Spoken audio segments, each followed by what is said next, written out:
Hi friends, ಇವತ್ತು home made vangibath ಪೌಡ್ರನ್ನ use ಮಾಡಿಕೊಂಡು ವಾಂಗಿಬಾತ್ ಹೇಗೆ ಮಾಡೋದು ಅಂತ ತೋರಿಸ್ತಾ ಇದ್ದೀನಿ. ವಾಂಗಿಬಾತ್ ಮಾಡೋದಕ್ಕೆ ನಾನಿಲ್ಲಿ ಅರ್ಧ ಕೆಜಿಯಷ್ಟು ಬದನೆಕಾಯಿ ತೊಗೊಂಡಿದ್ದೀನಿ.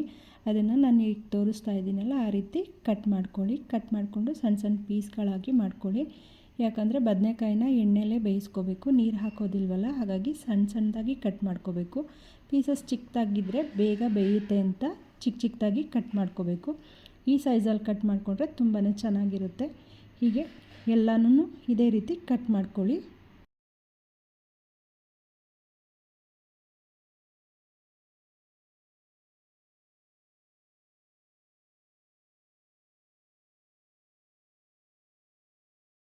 ಎಲ್ಲ ಬದನೆಕಾಯನ್ನು ಕಟ್ ಮಾಡ್ಕೊಂಡಾದಮೇಲೆ ಒಂದು ಬೌಲಿಗೆ ನೀರು ಹಾಕಿ ಅದರೊಳಗೆ ಬದನೆಕಾಯಿನ ಹಾಕಿ ತೊಳ್ಕೊಬೇಕು. ಬದನೆಕಾಯಿನ ಹಾಗೆ ಡೈರೆಕ್ಟ್ ಯೂಸ್ ಮಾಡೋ ಹಾಗಿಲ್ಲ, ಅದಕ್ಕೆ ಈ ರೀತಿ ನೀರಲ್ಲಿ ಹಾಕಿ ತೊಳ್ಕೊಬೇಕು. ಬದನೆಕಾಯಿನ ಹೆಚ್ಚಿ ತೊಳ್ಕೊಂಡಾಯಿತು. ಹಾಗೆಯೇ ಇದಕ್ಕೆ ಈರುಳ್ಳಿ ಮತ್ತು ಟೊಮ್ಯಾಟೊನ ಹೆಚ್ಚಿಟ್ಕೊಂಡಿದ್ದೀನಿ. ಇವಾಗ ಹೇಗೆ ಮಾಡೋದು ಅಂತ ತೋರಿಸ್ತಾ ಇದ್ದೀನಿ. ಒಂದು ಪ್ಯಾನಿಗೆ 150 ಗ್ರಾಮಷ್ಟು, ಅಂದರೆ 1/4 ಲೀಟ್ರಿಗಿನ ಸ್ವಲ್ಪ ಕಡಿಮೆ, ಎಣ್ಣೆ ಸ್ವಲ್ಪ ಜಾಸ್ತಿನೇ ಬೇಕಾಗುತ್ತೆ, ಅಷ್ಟು ಎಣ್ಣೆ ಹಾಕ್ಕೋಬೇಕು. ಎಣ್ಣೆ ಚೆನ್ನಾಗಿ ಕಾದ್ಮೇಲೆ 1 ಸ್ಪೂನಷ್ಟು ಜೀರಿಗೆ ಹಾಕ್ತಾಯಿದ್ದೀನಿ.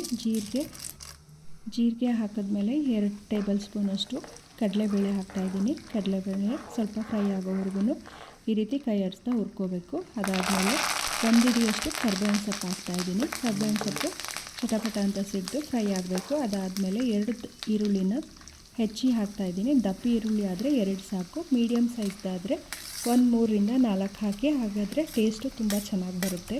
ಈರುಳ್ಳಿ ಕೂಡ ಜಾಸ್ತಿ ಇದ್ದರೆ ಟೇಸ್ಟ್ ಚೆನ್ನಾಗಾಗುತ್ತೆ ಅಂತ.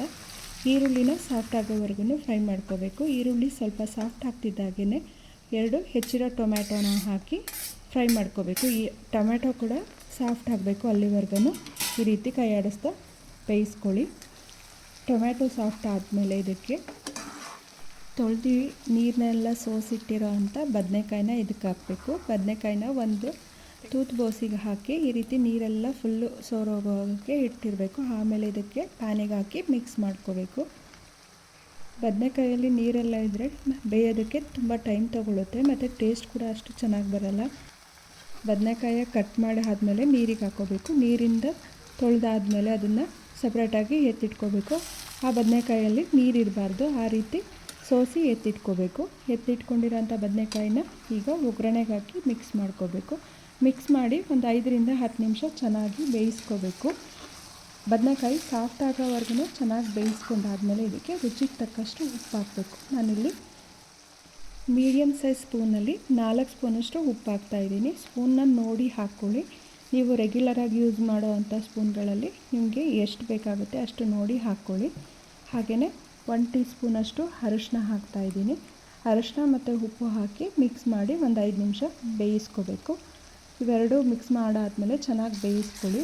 ಬೇಯಿಸ್ಕೊಂಡಾದಮೇಲೆ ಇದಕ್ಕೆ ವಾಂಗಿಬಾತ್ ಪೌಡ್ರ್ ಮಿಕ್ಸ್ ಮಾಡ್ಕೋಬೇಕು. ವಾಂಗಿಬಾತ್ ಪೌಡರ ನಾನು ಮನೆಯಲ್ಲೇ ಮಾಡ್ಕೊಂಡಿದ್ದೆ. ವಾಂಗಿಬಾತ್ ಪೌಡ್ರ್ ಮಾಡ್ಕೊಳ್ಳೋದಕ್ಕೂ ಜಾಸ್ತಿ ಇಂಗ್ರೀಡಿಯೆಂಟ್ಸ್ನ ಯೂಸ್ ಮಾಡಿಲ್ಲ. ನಾನು ಕಡಲೆಬೇಳೆ, ಚಕ್ಕೆ, ಧನಿಯಾ ಬೀಜ ಅಥವಾ ಪೌಡ್ರು, ಹಾಗೆ ಒಣಮೆಣಸಿನ್ಕಾಯಿ ಅಥವಾ ಅಚ್ಕಾರದ ಪುಡಿ, ಇವೆರಡೂ ಯಾವ್ದು ಬೇಕಾದ್ರೂ ಯೂಸ್ ಮಾಡ್ಕೋಬೋದು. ಸ್ವಲ್ಪ ಬಿಸಿ ಮಾಡಿ ಆಮೇಲೆ ಕಡಲೆಬೇಳೆ, ಚಕ್ಕೆ ಜೊತೆ ಮಿಕ್ಸ್ ಮಾಡಿಕೊಂಡು ಪೌಡ್ರ್ ಮಾಡ್ಕೋಬೇಕು. ಇವಾಗ ನಾನು ಮನೇಲಿ ಮಾಡಿರೋ ಅಂಥ ವಾಂಗಿಬಾತ್ ಪೌಡ್ರನ್ನ ಮಿಕ್ಸ್ ಮಾಡ್ಕೋತಾ ಇದ್ದೀನಿ. ಇಷ್ಟು ಅರ್ಧ ಕೆಜಿ ಬದನೆಕಾಯಿಗೆ ನಾನು 7ರಿಂದ 8 ಸ್ಪೂನು ವಾಂಗಿಬಾತ್ ಪೌಡ್ರನ್ನ ಮಿಕ್ಸ್ ಮಾಡ್ಕೋತಾ ಇದ್ದೀನಿ. ಸ್ವಲ್ಪ ಸ್ಪೈಸಿಯಾಗಿ ಬೇಕು ಅನ್ನೋರು ಇನ್ನೂ ಒಂದು 2 ಸ್ಪೂನ್ ಮಿಕ್ಸ್ ಮಾಡಿಕೊಂಡ್ರೆ ಸಾಕಾಗುತ್ತೆ.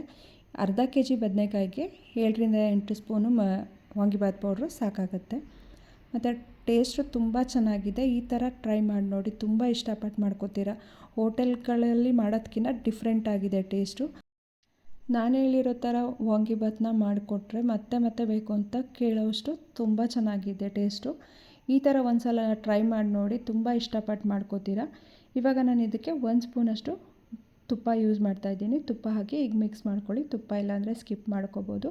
ತುಪ್ಪ ಹಾಕಿದ್ರೆ ಫ್ಲೇವರು ಚೆನ್ನಾಗಿರುತ್ತೆ, ಟೇಸ್ಟು ಚೆನ್ನಾಗಿರುತ್ತೆ ಅಂತ ಒಂದೇ 1 ಸ್ಪೂನ್ ತುಪ್ಪ ಹಾಕ್ತಾಯಿದ್ದೀನಿ ಅಷ್ಟೇ. ಇವಾಗ ವಾಂಗಿಬಾತ್ ಗೊಜ್ಜು ರೆಡಿಯಾಗಿದೆ. ಇದನ್ನು ಒಂದು ವಾರದವರೆಗೆ ಸ್ಟೋರ್ ಮಾಡಿ ಇಟ್ಕೋಬೋದು.